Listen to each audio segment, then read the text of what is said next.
Hello, welcome to my channel, I guess. This will be a first. My name is DarkOwshi27, and I just wanted to talk to you guys about Halo.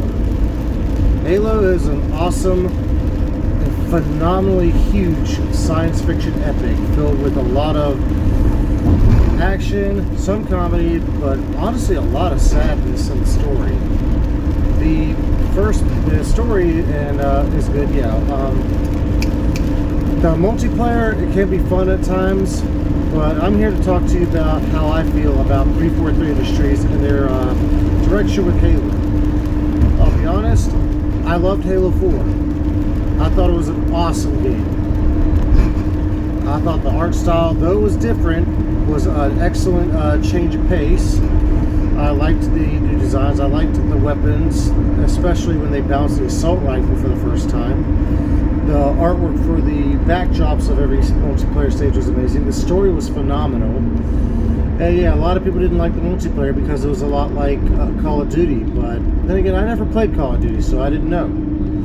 I still enjoyed it regardless. It was just action-y and fun-based.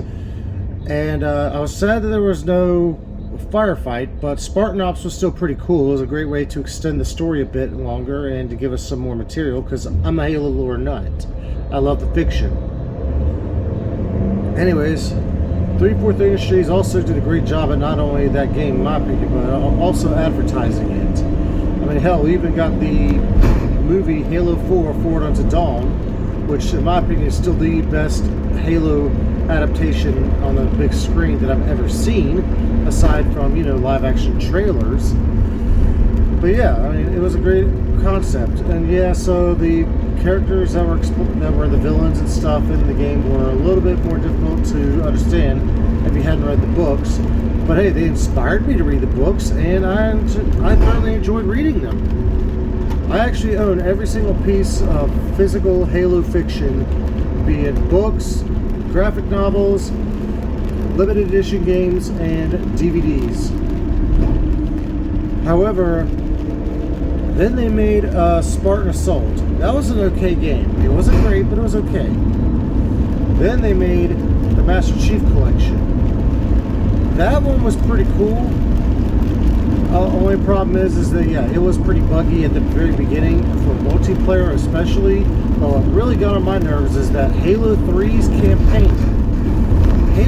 campaign would not load sometimes at all. The only way you could get it to load was to turn off the power, unplug the power port on the Xbox One, and then hold down the power button while the power supply is unplugged, then plug it back in and turn on, and then it would work. I think that is a ridiculous requirement just to play 25% of the offline material of a game. But yeah, it was alright, I guess, and I did like how they remastered and sharpened the graphics. It seemed less like an Xbox game, though, and started to seem more like an arcade game with how fast everything was moving. Then Halo 5 came.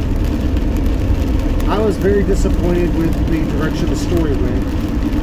One, because they did not balance Master Chief and Locke's time together on screen equally. Two, they brought Cortana back from the dead, which honestly, when someone dies, they need to stay dead. You can't, otherwise there's no consequence to death. Dying has no weight, has no real tragedy to it, because anyone could come back now. That was the thing about Halo that was always apparent, always a constant thing, was sacrifice. People dying so that others could live.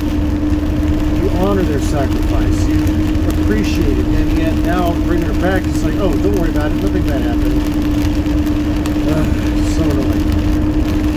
So, also that, and the fact that we didn't actually get a really good fight between Locke and Chief. Honestly, I think what it should have had was 12 missions of Chief and 3 missions of Locke, and the 3 missions of him and Osiris were trying to hunt him down and find him, and they catch up with him near the very end. That would have been much more climatic. And then, of course, there's the requisition packs.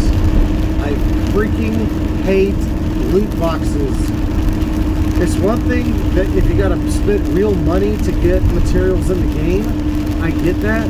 But when you can spend real money and hope that you get what you're trying to find, that's just wrong.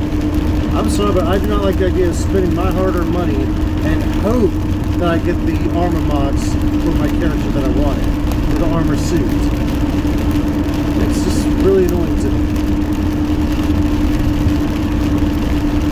But yeah, that also, yeah, I didn't like the campaign of Halo 5, and I did not even like the multiplayer of Halo 5. It was geared way too much towards pro gamers, pro shooters. I mean, yeah, that's great for them, but not for me, because I'm not a pro gamer. I don't do multiplayer professionally. I'm a casual gamer. I'm in it for the story, not for kicking butt and taking names against people around the world. So that's why I guess Halo 4 seemed more fun for me. But then we get Halo Wars 2. That was alright.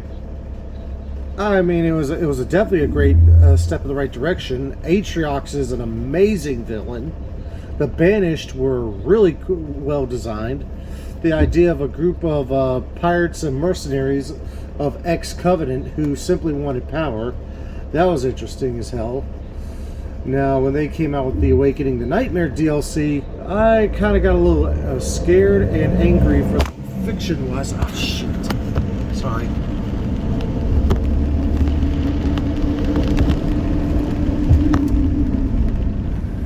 And so, yeah, I didn't like the fact that the Flood came back, because honestly they are my most hated enemy out of all the enemies. Out of everything in Halo, I hate the Flood the most. Bringing them back, to me, was uncomforting, to say the least, because I was glad to have them completely dead at the end of Halo 3. So, yeah, there was that. And then we have Halo Infinite. Halo Infinite, I was really looking forward to, expecting good things, and while yes, the multiplayer is fun, and I love the fact that it feels like a mix between Halo 3 and Halo Reach, at the same time, I'm not a PvP guy. I'm more of a PvE. I'm more of a against AI enemies and humanity working together, not against each other. So again, I was a little bit disappointed with that. Anyways, so yeah, with that in mind, the fact that we are now 4 months past the release of Infinite's campaign, we still do not have split screen co-op.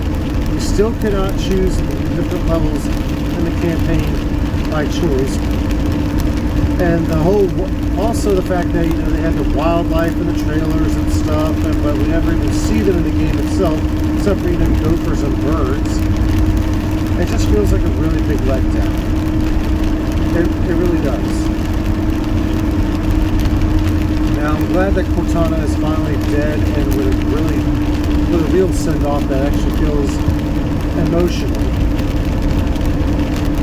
But yeah, it's just, I don't know, it just feels wrong. All this feels wrong. It just feels like 343 Industries isn't trying. It just feels like they're just pulling stuff out their ass now, and they're just desperate for anything. And honestly, I believe that free-to-play should never happen. Yes, you'll get less people, but at least when people pay for the game, you could actually supply stuff, you could actually supply development for the games so we get our money's worth. I mean, crap, look at Halo 4. By this time in Halo 4's development, we had not 1, not 2, but 3 map packs. We had 9 extra maps in Halo 4. And now look at Halo Infinite. They're saying Season 2 is coming in May with 2 maps. So 5 months after release, we're finally going to get 2 maps. And also, there's no Spartan Ops, no firefight, no nothing. It's just some regular cycled, traditional PvP stuff. I don't know, it just feels like to me. So, hopefully things will get better, but in the meantime, I just feel like I'm just done with Halo for a while, until things actually improve. I want them to get better, I really do. Anyways, this is Dark Aoshi 27, and I'll be signing off. I'll probably bring some more stuff another time with some more point of views about Halo. Maybe not, I don't know, it all depends on if anyone actually watches this stuff that I put on here. You don't have to, I appreciate if you did, but again, I ain't gonna twist your arm because I just did this YouTube channel for fun.